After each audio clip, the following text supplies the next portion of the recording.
যদি নানা বাইচা থাকে আর আমি বাইচা থাকি, আমার নানাকে আমি হজ করাবো। তা তোমার নানারে তুমি হজ করাইতে চাও কেন?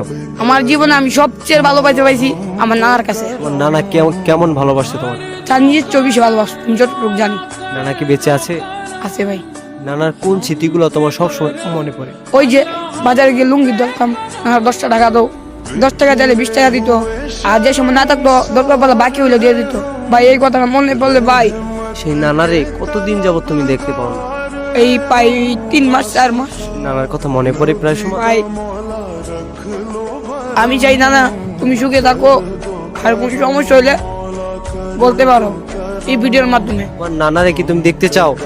চাই ভাই, যদি নানা বাইচা থাকে আর আমি বাইচা থাকি, আমার নানাকে আমি হজ করাবো। তা তোমার নানারে তুমি হজ করাইতে চাও কেন?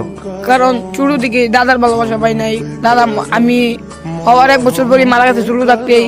দাদি আছে, দাদি অতটা ভালোবাসে না। নানি আছে, নানি আছে মোটামুটি। তাই তোমার নানারে অনেক ভালোবাসো, তারে নিয়ে হজে যেতে চাও? জি ভাই, জীবনে কোনো মানুষের সামনে নেচা হওয়ার দরকার নাই, সেটা এবার কপাল থাকুক আর না থাকুক। আমি কেউর কাছে চাই নাই, কেউর কাছে কিছু বলিও নাই। কার কাছে বেশি কষ্ট পেয়েছো? নিজের ফ্যামিলিও বললো, নিজের আত্মীয় বললো এই ছেলে খারাপ হয়ে যাবে, ঘর থেকে বের করে দেবো, এই জন্য তোমার ছেলে মেয়ে নষ্ট হয়ে যাবে। নিজে বাড়িতে চলে গেছিলাম, যাওয়ার পর আমার ফ্যামিলির কিছু মানুষ আছে, তাদের সঙ্গে কোনো অন্যায় করতো, শুধু আমার নাম দিত যে ওই আইছে ওর জন্য আমাদের ছেলেরা নষ্ট হয়ে যেতেছে।